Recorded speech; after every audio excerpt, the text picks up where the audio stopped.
तो पिछली क्लास में हमने सीखा था कि संडी डेबिटर यानी कि जो हम जिसको हम सेल करना है उसका लेजर हमने कैसे बनाना है, पार्टी का लेजर कैसे बनाना है। तो अभी हम स्टार्ट करने वाले हैं कि डेबिटर की जगह अब हम क्रेडिटर का लेजर बनाएंगे और साथ ही साथ हम जो है एक्सपेंस के लेजर बनाएंगे, ड्यूटी एंड टैक्सेस यानी कि जीएसटी के लेजर बनाएंगे। तो वो कैसे टैली में बनेंगे उसके बारे में डिटेल में यहाँ पे इस क्लास में समझेंगे। तो चलिए शुरू करते हैं।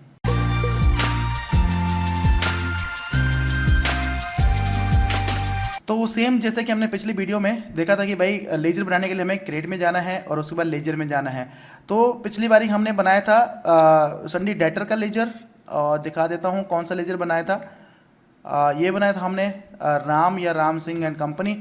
देखिए दोनों थे, मतलब एक एलियास है और एक ये है। तो यहाँ पे देखिए सारी डिटेल्स डाल के हमने देख दी हैं। अब संडी क्रेडिटर का जो लेजर बनेगा वो भी सेम ऐसे ही बनेगा, उसमें भी ऐसा कोई चेंज नहीं है, एच टी जैसे बनेगा, यानी कि जिसको हम सेल कर रहे हैं उसका लेजर वो पार्टी का लेजर। तो अब जैसे कि हम यहाँ पे बना देते हैं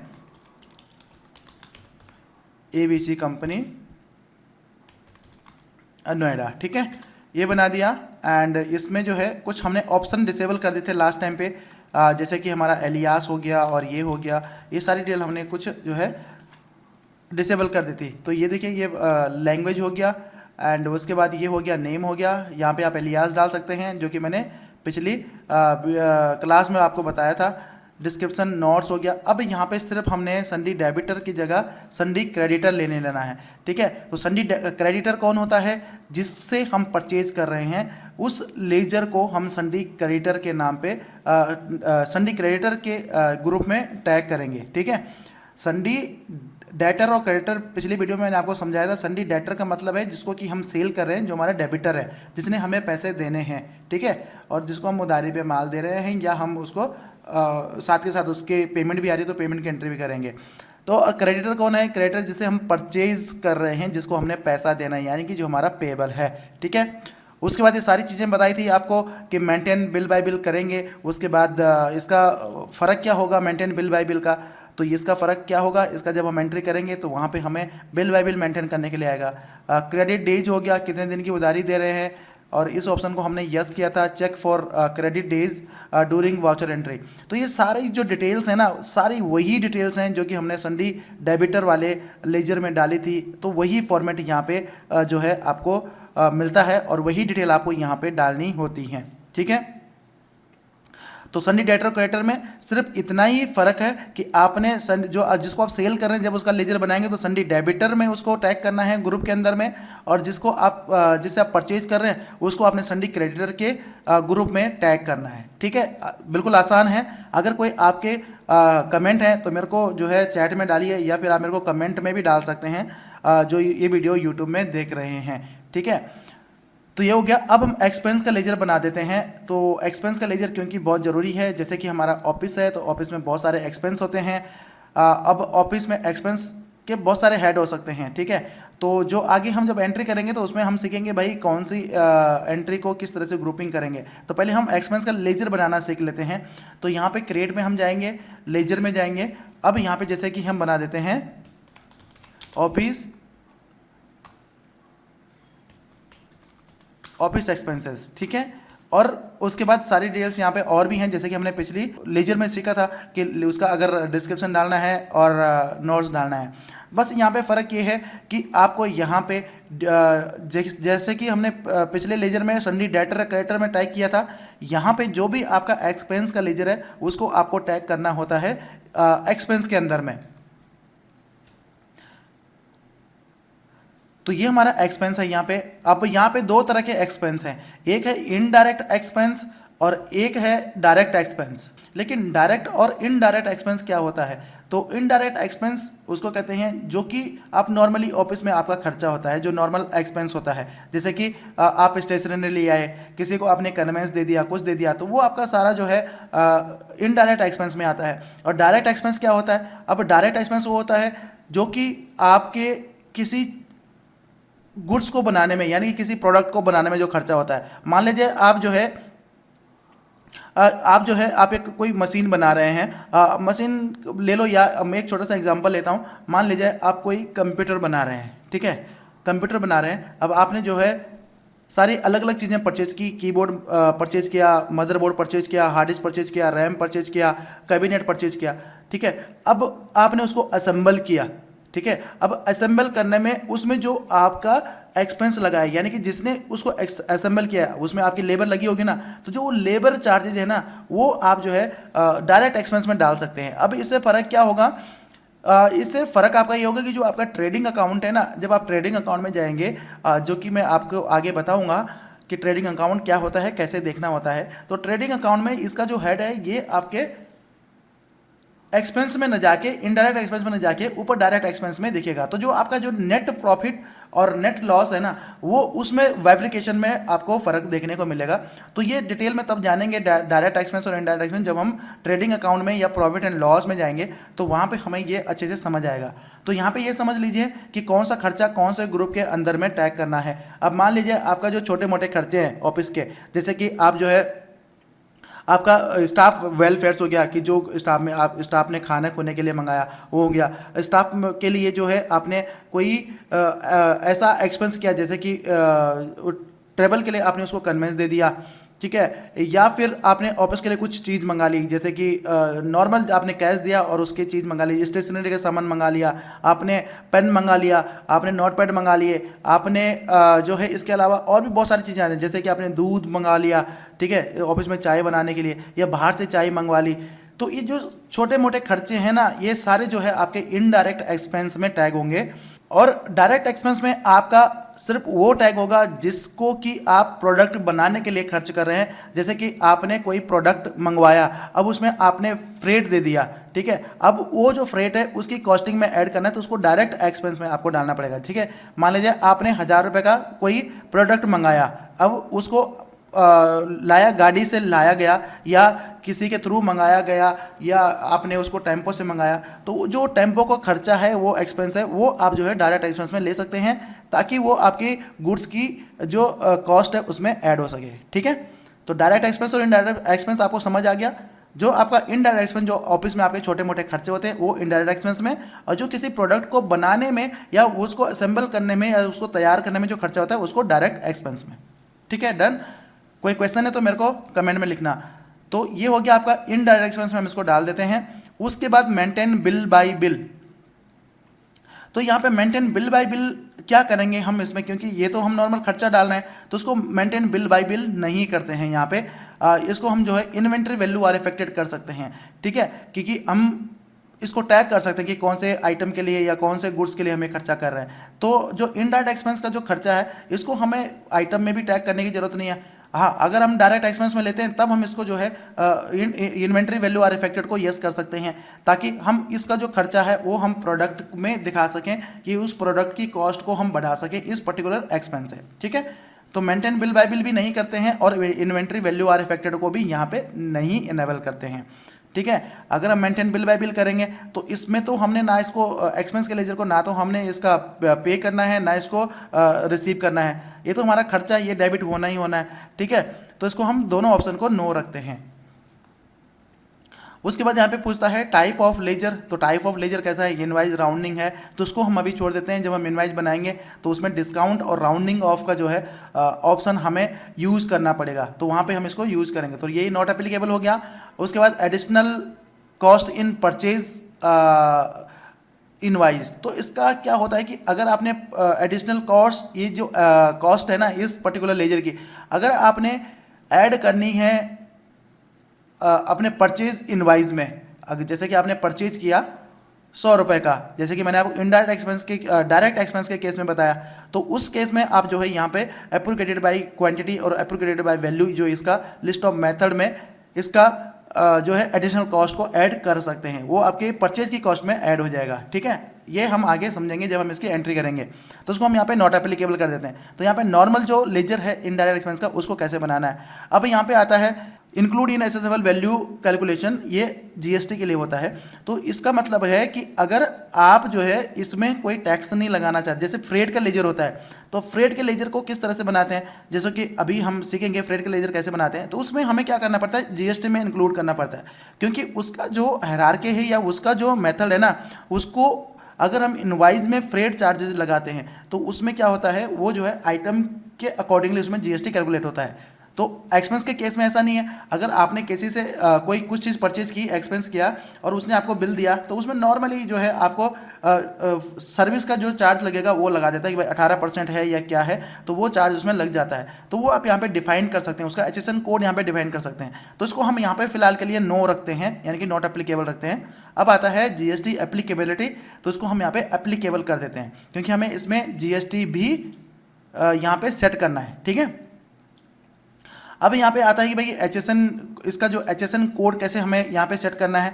तो HSN कोड सेट करने के लिए हमें क्या करना पड़ता है, अगर हमारा एक्सपेंस है तो एक्सपेंस जो हमने किया है, अगर हमारे पास बिल उसका हमने लिया है या हमारे पास बिल आया है उस एक्सपेंस का, जिस जहाँ से कि हमने उसको सर्विस को लिया या गुड्स को लिया, ठीक है, तो उसके बिल में HSN कोड भी होगा, या तो सर्विस का HSN कोड होगा या फिर गुड्स का HSN कोड होगा।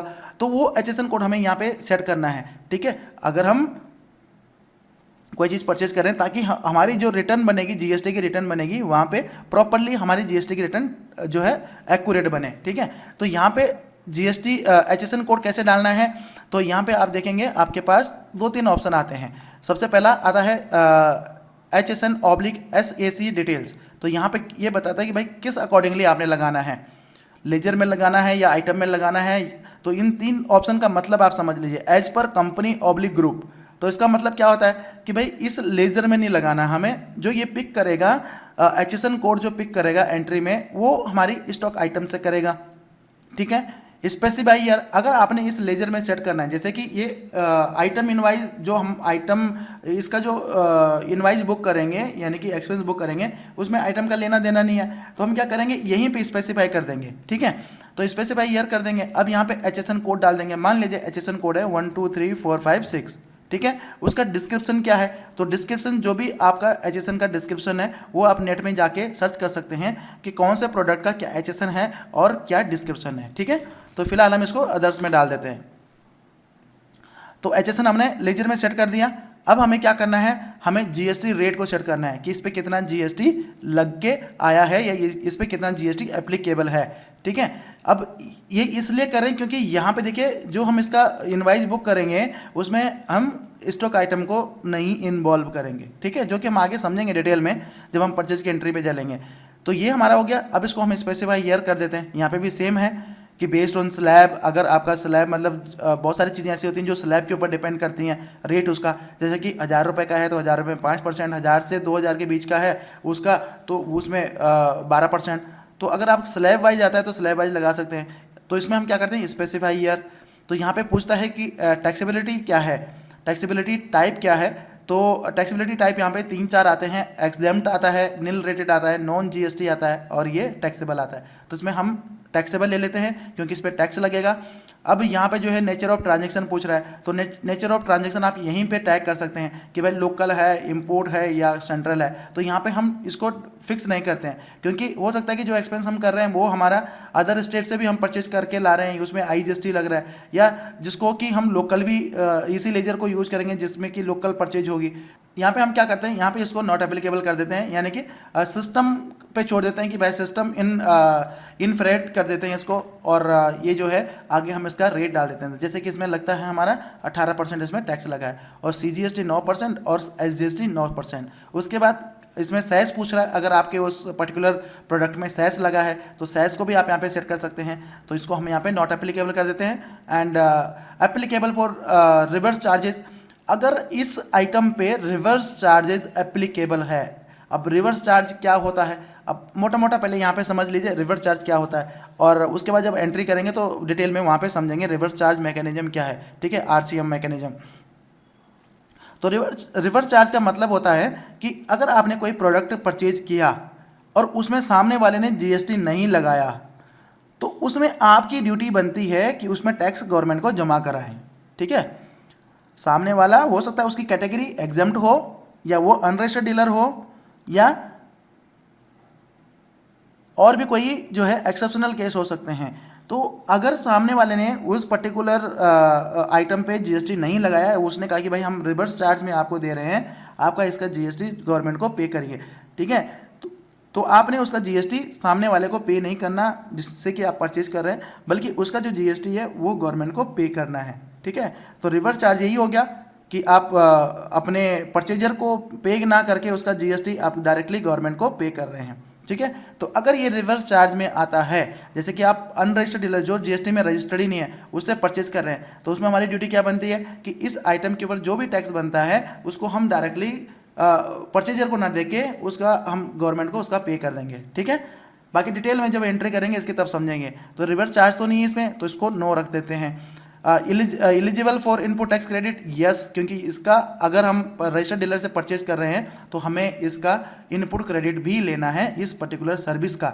ठीक है, और यहाँ पे आता है टाइप ऑफ सप्लाई क्या है, गुड्स है या सप्लाई है या कैपिटल गुड्स है, तो यहाँ पे हम सर्विस ले लेते हैं। ठीक है, और उसके बाद जो है यहाँ पे ये डिटेल्स तो डालने की हमें ज़रूरत नहीं है क्योंकि ये तो हमारे जो है डेटर्स के लिए हैं। फिर भी यहाँ पे ऑप्शंस हैं ये कॉन्टैक्ट डिटेल्स और पैन नंबर वगैरह डालने के लिए, तो आप डाल सकते हैं। अदरवाइज ऐसा कोई इसका मेन मतलब यहाँ पे नहीं है। मेन यही है जो लेफ्ट हैंड साइड में मैंने आपको दिखाया, जो ये वाली चीज़ें, इसकी कॉन्फ़िगरेशन आपने इस तरह से करनी है। ठीक है, तो ये लेजर एक्सेप्ट कर देते हैं, तो ये हमारा एक्सपेंस का लेजर बन गया, ऑफिस एक्सपेंस का लेजर बन गया। ठीक है, अब बारी आती है कि भाई सेल्स का लेजर कैसे बनाना है, परचेज का लेजर कैसे बनाना है, और ड्यूटी एंड टैक्सेस यानी कि सीजीएसटी आईजीएसटी का लेजर कैसे बनाना है। तो सबसे पहले आप सीजीएसटी आईजीएसटी का लेजर यहाँ पे समझ लेते हैं कि कैसे बनाना है। ठीक है, तो सीजीएसटी आईजीएसटी जैसे कि हमने यहाँ पे नाम देना है सीजीएसटी, क्योंकि देखिए जब जीएसटी लगता है तो अगर आप लोकली परचेज करते हैं यानी लोकली परचेज करते हैं या सेल करते हैं विद इन अ स्टेट, तो आपको सीजीएसटी और आईजीएसटी चार्ज करना होता है या पे करना होता है। ठीक है, और अगर आप इंटर स्टेट करते हैं मतलब अदर स्टेट में कोई ट्रांजैक्शन करते हैं तो उसमें आपको आईजीएसटी लगाना पड़ता है या आपको आईजीएसटी पे करना पड़ता है। तो यहाँ पे वो तीनों लेजर कैसे बनेंगे, सीजीएसटी, आईजीएसटी और आईजीएसटी, वो सीख लेते हैं। तो यहाँ पे सबसे पहले हमें क्या करना है, सीजीएसटी, हम इस लेजर का नाम रख देते हैं।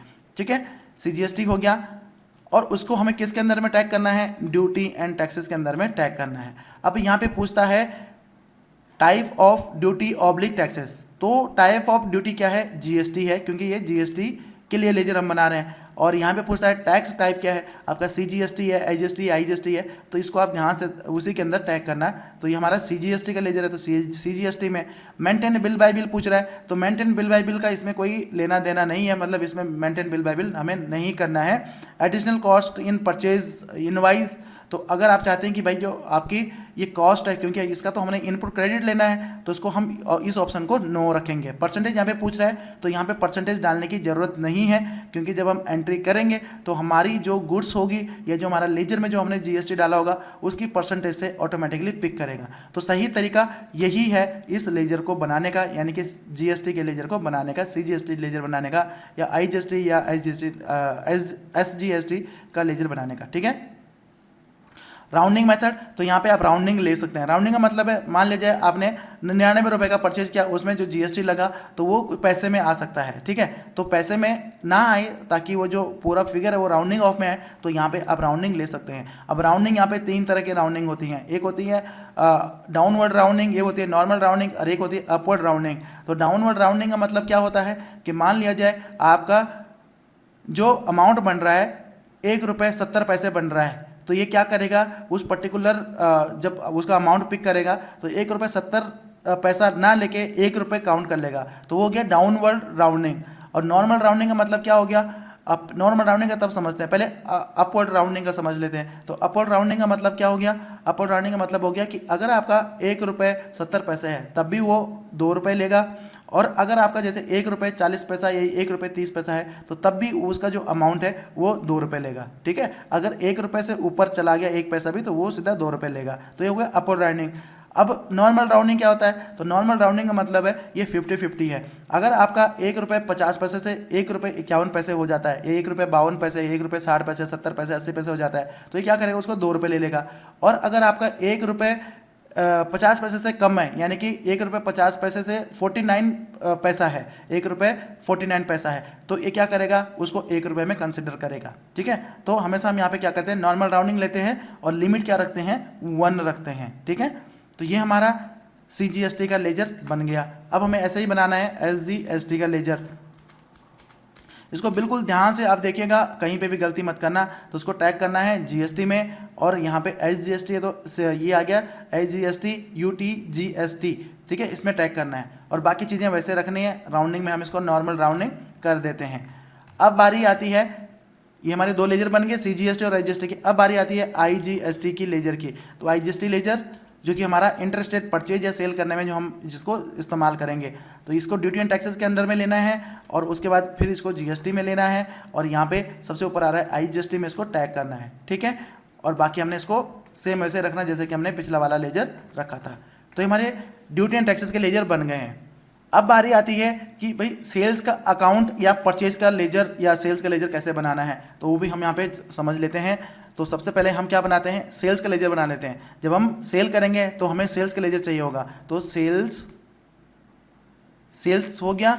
अब आप सेल्स अलग अलग बना सकते हैं, जैसे कि आपका इंपोर्ट सेल है उसका लेजर अलग बना सकते हैं, नॉर्मल सेल अलग बना सकते हैं। अगर आप चाहते हैं भाई सेल्स लोकल और इंटरेस्टेड अलग अलग हो तो वो भी बना सकते हैं। तो वो अभी आगे जब हम इनवाइजिंग में जाएंगे तब वो पर्टिकुलर लेजर बनाएंगे, लेकिन मेनली जो सेल्स का लेजर होगा वो बनाना ऐसा ही पड़ेगा जैसे ये बना रहे हैं, बस उसका नाम चेंज हो जाएगा, ठीक है। तो सेल्स का लेजर हो गया, इसको किसके अंडर में टैग करना है, सेल्स अकाउंट के अंदर में टैग करना है, ठीक है। जितने भी आपके सेल्स के लेजर हैं, ये इसका इफेक्ट क्या पड़ेगा, ये डायरेक्टली आपके प्रॉफिट एंड लॉस में आपके सेल्स के अकाउंट में इसको लेके जाएगा, ठीक है। अब यहाँ पे इन्वेंट्री वैल्यू आर इफेक्टेड करना जरूरी है, अगर हमें इसका इनवाइस बनाते टाइम पे ये लेजर वहाँ पे चूज करना है, ठीक है। तो इन्वेंट्री वैल्यू यहाँ पे मेंटेन बिल बाय बिल की जरूरत नहीं होती है, इन्वेंट्री वैल्यू आर इफेक्टेड को यस रखना है, नहीं तो ये लेजर हमारा वहाँ पे शो नहीं करेगा। अब यहाँ पे पूछ रहा है टाइप ऑफ लेजर, तो टाइप ऑफ लेजर में डिस्काउंट है या इनवाइस राउंडिंग है, तो उसको हम नॉट एप्लीकेबल कर देते हैं। इंक्लूड इन एसेसेबल वैल्यू, तो यहाँ पे हम इंक्लूड इन एसेसेबल वैल्यू को नॉट एप्लीकेबल करते हैं, GST एप्लीकेबल करेंगे। एंड उसके बाद यहाँ पे देखिए, थोड़ा सा नीचे चलता हूँ ताकि आपको डिटेल में ये दिख जाए। हाँ, तो ये देखिए GST को हमने एप्लीकेबल किया, और उसके बाद यहाँ पे दो ऑप्शन है आपके पास, या तो आप GST यहीं पे सेट कर सकते हैं, या फिर अगर आप चाहते हैं GST यहाँ पे ना सेट होगे, जो हम आइटम में डालेंगे आइटम से पिक करेगा। तो यहाँ पे हमने क्या करना है, यहाँ पे HSN कोड भी हमें यहाँ पे नहीं डालना है, और GST रेट भी नहीं डालना है। यहाँ पे एज पर कंपनी ग्रुप ले लेना है, और GST रेट में भी एज पर कंपनी ग्रुप ले लेना है, और टाइप ऑफ सप्लाई में गुड्स ले लेना है, ठीक है। अगर आप गुड्स के लिए इनवाइस बनाते हैं, सेल करते हैं, तो उस केस में आपको यहाँ पे कुछ नहीं डालना है। अगर आप चाहते हैं आपकी जो GST है वो आपके स्टॉक आइटम से कैलकुलेट करे या उसी से पिक हो, आपने स्टॉक आइटम में डाल दिया, बस आपको किसी लेजर में डालने की जरूरत नहीं है। या जब आप सर्विस का लेजर बनाएंगे, यानी कि सर्विस, अगर आपने किसी को सर्विस का बिल रेज करना है, तो उस केस में आपको क्या करना पड़ेगा, आपको यहीं पे GST सेट करना पड़ेगा। जैसे कि मैंने पिछले लेजर में बताया था आपको, एक्सपेंस के लेजर में सेम वैसे ही आपको करना है। तो यहाँ पे मैं इसको not as per company group रखता हूँ, और इसको भी कंपनी ग्रुप में रखता हूँ, ठीक है। तो जब सर्विस का लेजर बनाएंगे तो उसमें हम यहाँ पे सेट करेंगे। तो ये हो गया सेल्स का लेजर। अब एक बनाना पड़ेगा हमें परचेज का लेजर, तो ये हमारा परचेज हो गया। परचेज को भी सेम आप इंटरस्टेट यानी कि इंटरस्टेट और लोकल करके अलग अलग बना सकते हैं, लेकिन ज़्यादा बेहतर है कि आप ऐसे बना दें, सिंगल लेजर, सारी कैलकुलेशन ऑटोमेटिकली पिक करेगा। तो इसको किसके अंदर में टैग करना है, परचेज के अंदर में टैग करना है, और इसको इन्वेंट्री वैल्यू आर इफेक्टेड को यस रखना है, इसको नॉट एप्लीकेबल रखना है, इसको भी नॉट एप्लीकेबल रखना है, और यहाँ पे इंक्लूड इन एसेसेबल वैल्यू को भी नॉट एप्लीकेबल रखना है, GST को एप्लीकेबल करना है, और सेम इसमें भी हमें वही फॉर्मूला अप्लाई करना है एज पर कंपनी ग्रुप, और एज पर GST रेट में भी एज पर कंपनी ग्रुप, और यहाँ पे गुड्स पे ले लेना है, ठीक है। बस इतना काम आपने करना है। तो बिल्कुल सिंपल है, सारी चीज़ें आपको अच्छे से समझ आ गई होंगी, बिल्कुल सिंपल है। बस ये आपने 2-4 चीज़ें ध्यान रखनी है। GST आपके सेल्स के लेजर बनाते टाइम पे, GST के लेजर बनाते टाइम पे, या आपका परचेज का लेजर बनाते टाइम पे, एक्सपेंस का लेजर बनाते टाइम पे, तो इतना ही काम आपने यहाँ पे करना है। ये लेजर आपके परफेक्टली लेजर बन गए हैं, ठीक है। तो ये तो हो गए कुछ लेजर जो कि अभी हमें आगे एंट्री करने के लिए हमें काम आएंगे। तो इस तरह से आपके लेजर बनेंगे। अब जैसे जैसे लेजर चाहिए होंगे, जब हम एंट्री करेंगे तो उस टाइम पे हम यहाँ पे उस टाइम पे हम लेजर क्रिएट करेंगे, वहीं से शॉर्टकट कमांड के थ्रू हम जो है लेजर को क्रिएट करेंगे। तो चलिए इस क्लास में इतना ही। अगली क्लास में हम जो है और कुछ ऐसे लेजर्स हैं, जैसे कि फिक्स असेट्स के लेजर कैसे बनाएंगे, और जैसे कि हमारे एक्सपोर्ट सेल अगर हम करते हैं उसके लेजर कैसे बनाएंगे। एक्सपोर्ट का तो हम तब सीखेंगे जब हम एक्सपोर्ट की एंट्री करेंगे, जब हम कोई सेल करेंगे, वो हम आउट ऑफ इंडिया जो है सेल कर रहे हैं, तो उस टाइम पे हम सीखेंगे, ठीक है। तो यहाँ पे बेसिकली आपको ये बताने का पर्पज़ था कि भाई लेजर कैसे बनता है, ठीक है। लेजर का मतलब है कि एक कॉन्टैक्ट लिस्ट आपने बना दी, एक लेजर बना दिया जिसको कि आप जब आप एंट्री करेंगे वहाँ पे टैग करेंगे। तो इन लेजर को देखना कैसे है वो आप यहाँ पे समझ लीजिए। जो अभी हमने बनाया, मान लीजिए हमने कुछ गलत लेजर बना दिए तो उसको अल्टर कैसे कर सकते हैं, तो यहाँ पे हमें अल्टर पे जाना है। अल्टर पे जाने के बाद हमें यहाँ पे लेजर पे जाना है और लेजर देखिए जो भी हमने लेजर बनाए सारे यहाँ पे आ रहे हैं। चाहे हमने परचेज का लेजर बनाया, चाहे हमने सेल का लेजर बनाया, चाहे हमने डेटर का लेजर बनाया या क्रेडिटर का लेजर बनाया, सारे लेजर हमारे यहाँ पे आ रहे हैं। ठीक है, तो अगर आपने इसको अल्टर करना है तो नॉर्मल आप क्या कर सकते हैं, उस पर एंटर करिए और यहाँ पे आप अल्टर कर सकते हैं जो भी आपने अल्टर करना है। जैसे कि हमने मान लीजिए ये यहाँ पे हमने गलत ले लिया, ठीक है, तो इसको एक ही जगह 2 करना है, या इसको गलती से हमने जीएसटी की जगह आईजीएसटी की जगह सीजीएसटी एसजीएसटी ले लिया, तो हम इसको चेंज कर सकते हैं। बस एंटर करके हमें इसको सेव कर देना है, हमारा चेंज हो जाएगा। ठीक है, तो ये हो गया लेजर बनाना। तो चलिए अगली क्लास को बिल्कुल भी मिस मत करना, क्योंकि अगली क्लास और भी इंपॉर्टेंट होने वाली है, जिसमें कि हम और जो हमारे फिक्स असेट्स के लेजर हैं, डायरेक्ट एक्सपेंस के लेजर हैं, बैंक के लेजर हैं, वो सारे हम उसमें सीखने वाले हैं। और फिर हम एंट्री स्टार्ट कर देंगे जिसमें कि सारी एंट्रियां कवर हो जाएंगी, और जैसे जैसे लेजर चाहिए होंगे फिर हम उन एंट्रियों में लेजर क्रिएट करते जाएंगे। ठीक है, तो आपको कैसा लगा ये आप मेरे को बताना ज़रूर। तो अपना क्वेश्चन आप मुझे कमेंट बॉक्स में कमेंट कर देना, मैं पूरी कोशिश करूँगा आपको रिप्लाई करने की। और अगर आपने लाइव क्लास ज्वाइन करनी है तब भी जो है आप कमेंट में डालिएगा कि हमें लाइव क्लास ज्वाइन करनी है, हमारे पास क्वेश्चन है, तो उस लाइव क्लास में आप अपने क्वेश्चन पूछ सकते हैं। यार अगर आपने चैनल को सब्सक्राइब नहीं किया तो चैनल को सब्सक्राइब कर देना, ताकि आपको नई वीडियो की नोटिफिकेशन मिलती रहेगी। बेल बटन को भी आपने एनेबल करना है। ठीक है, तो वीडियो अच्छी लगी हो तो वीडियो को लाइक कर देना और शेयर कर देना आगे अपने फ्रेंड सर्कल में। तो चलिए इस क्लास में इतना ही, मिलते हैं अगली क्लास में। Tata bye bye.